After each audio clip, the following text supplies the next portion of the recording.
Baik, bismillahirrahmanirrahim. Assalamualaikum warahmatullahi wabarakatuh. Ananda semuanya, apa kabar? Semoga senantiasa sehat ya. Nah, hari ini kita akan melanjutkan materi kita untuk pelajaran tematik. Untuk itu, silakan dibuka bukunya untuk pembelajaran 4 di halaman 110. Nah, coba di sini lihat ya. Di sini ada bacaan.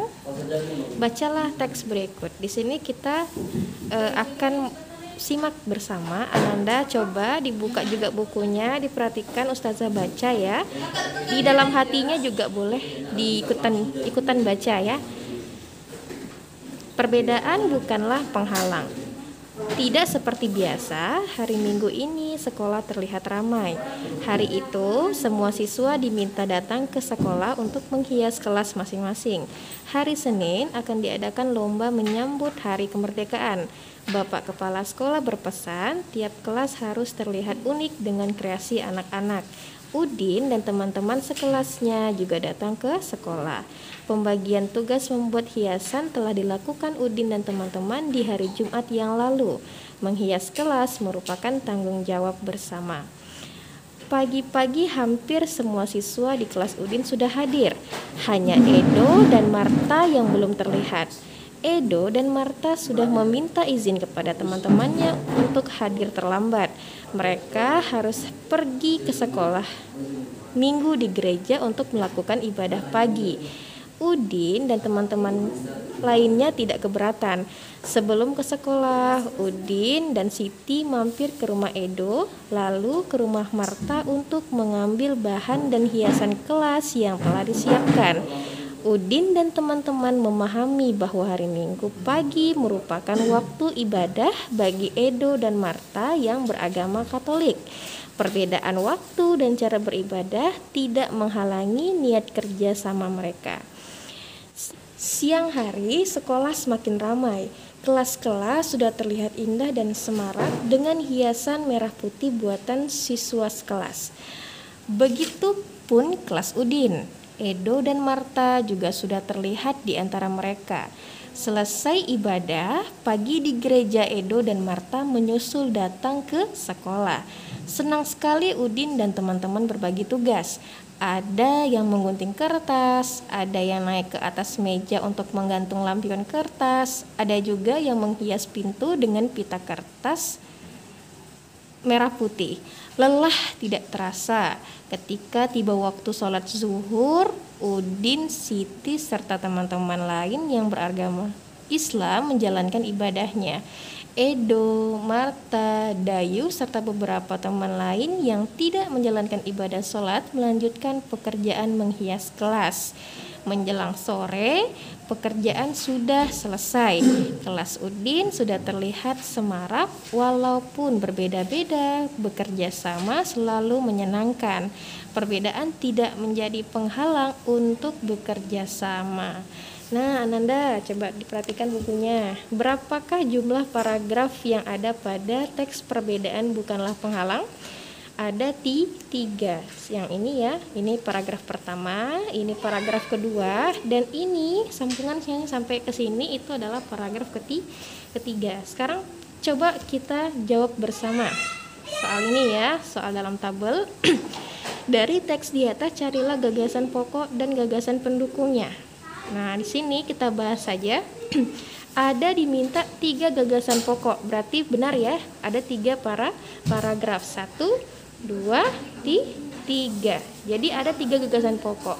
Nah, selebihnya adalah gagasan pendukung. Nah, ingat ya, kalau gagasan setiap paragraf hanya memiliki 1 gagasan pokok. Bisa di awal, bisa di akhir. Nah, coba perhatikan. Kita lihat gagasan pertama. Ini ya.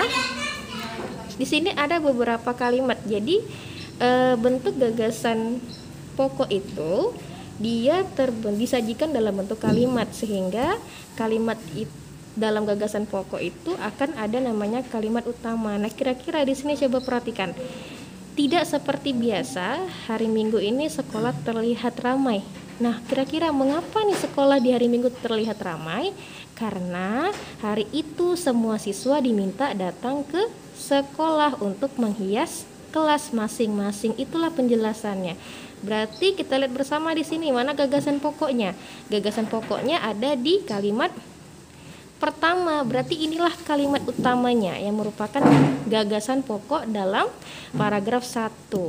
Jadi bentuk gagasannya ini tidak seperti biasa. Hari Minggu ini sekolah terlihat ramai. Gagasan pendukung gagasan pokoknya berarti gagasan pendukungnya kalimat kedua, ketiga, keempat dan seterusnya sampai di sini ya. Lanjut di paragraf kedua. Paragraf kedua mana dia? Ini. Ya, kita lihat, kita cari gagasan pokoknya. Dari kalimat pertama. Pagi-pagi hampir semua siswa di kelas Udin sudah hadir.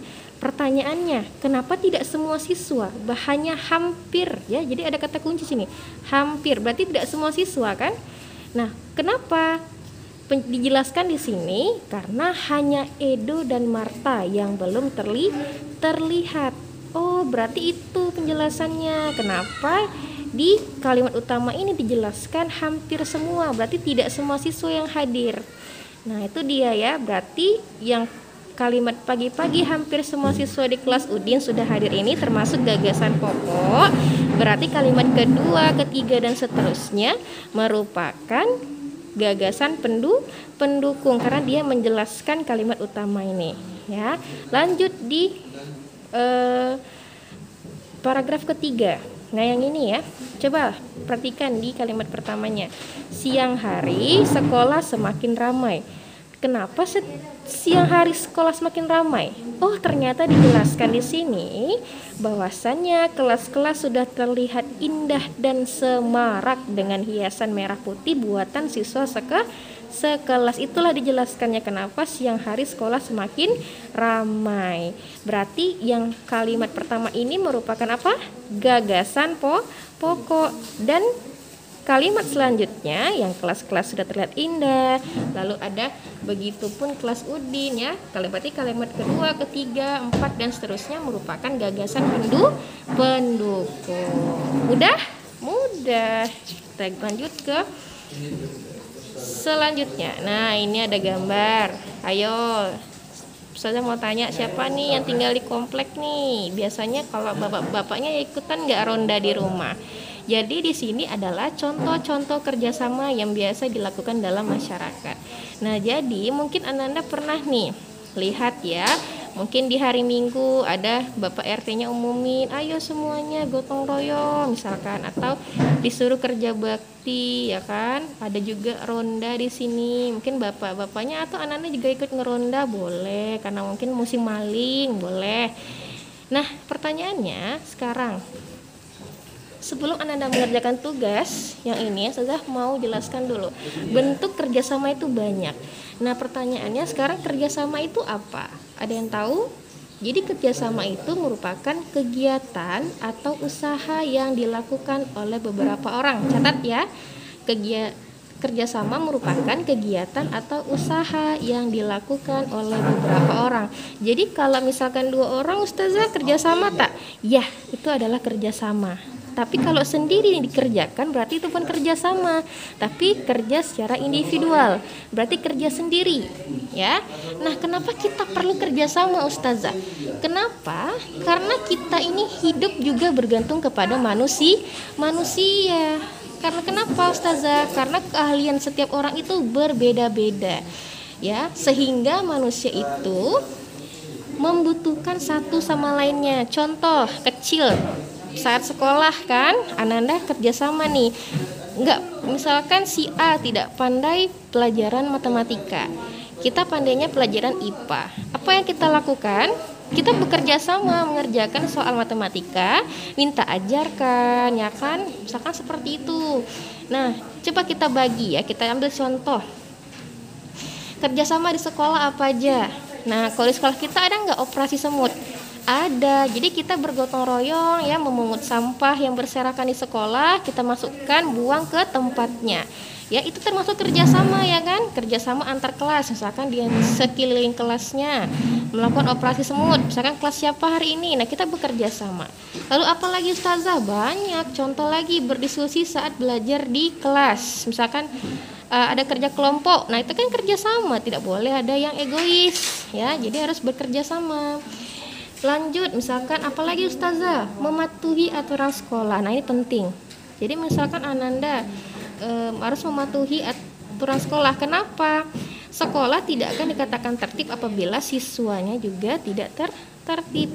Misalkan Ananda yang suka terlambat, lebih pagi datangnya, bangunnya harus lebih pagi, habis sholat subuh jangan tidur lagi, biar tidak terlambat ke sekolah. Lanjut lagi, misalkan apa lagi Ustazah, saling menghargai. Nah, ini penting. Kalau saling menghargai aja tidak ada di diri Ananda semua, bagaimana kita ingin dihargai orang lain. Jadi sebelum kita ingin dihargai orang lain, kita harus menghargai orang lain terlebih dahulu. Caranya gimana? Contoh kecil, saat teman-temannya presentasi di depan, ya, menjelaskan sesuatu, anak-anaknya tidak mau mendengarkan, itu bentuk tidak menghargai temannya berbicara di depan. Jadi dihargai. Contoh juga guru sedang menjelaskan di depan, anaknya main-main sama teman-temannya, itu tidak menghargai gurunya. Padahal saling menghargai, jadi interaksi antara guru dan siswa itu baik. Nah, contoh lagi kalau di rumah gimana Ustazah menghargainya? Ada contoh, siapa yang punya kakak, yang punya adik, sering main bareng nggak? Nah, misalkan habis main, kita membereskan mainan setelah bermain bersama kakak atau adiknya. Itu termasuk kerjasama di rumah. Lalu ada lagi nggak Ustazah? Ada. Misalkan pernah nggak dengar misalkan mamanya bilang, siapa ya misalkan Kori bantu mama Kori, atau bapaknya Atika bilang, Tika bantu bapak Tika. Nah, itu termasuk minta kerjasama antara ayah dan anak, atau ibu dan anak, seperti itu ya. Jadi kita membantu ibu, membantu bapak, itu termasuk kerjasama. Kalau di lingkungan masyarakat gimana Ustazah? Ini dia, ada ngeronda, kerja bakti, gotong royong. Nah, atau kita mengikuti perayaan hari besar nasional atau keagamaan. Nah, sebentar lagi kan mau 17 Agustus tuh, biasanya kan ada lomba-lomba. Nah, misalkan kalau anak-anak ikut berpartisipasi, entah lomba sepak bola, entah lomba permainan bakia, entah lomba apa saja yang Anda ikuti untuk berpartisipasi, itu berarti kita sedang melakukan kerjasama untuk memeriahkan perayaan nasional. Baik, mungkin itu ya. Nah, tugasnya di rumah silakan kerjakan di halaman 113. Nah, ini yang rapi buatnya di buku latihan ya. Buat saja satu, masing-masing kotak isi satu, bentuk kerjasama. Contoh yang ini, membereskan mainan setelah bermain bersama kakak atau adik. Ya, atau ini misalkan apa? Ini misalkan apa? Ya, seperti itu. Mudah kan? Mudah. Tinggal Anda cari saja kira-kira bentuk kerjasama contohnya seperti apa, dimasukkan ke dalam kotak. Ya. Nah, Ustazah, kalau misalkan saya banyak yang mau saya tulis, boleh. Misalkan satu kotak isi 2, atau satu ini diisi 2, masing-masing 2, boleh. Atau ini 2, ini 1, ini 2, boleh. Ya, semakin banyak semakin bagus nilainya. Oke ya. Selamat mengerjakan. Terima kasih untuk pembelajaran hari ini. Sampai jumpa di pertemuan selanjutnya. Ila liqa. Wassalamualaikum warahmatullahi wabarakatuh.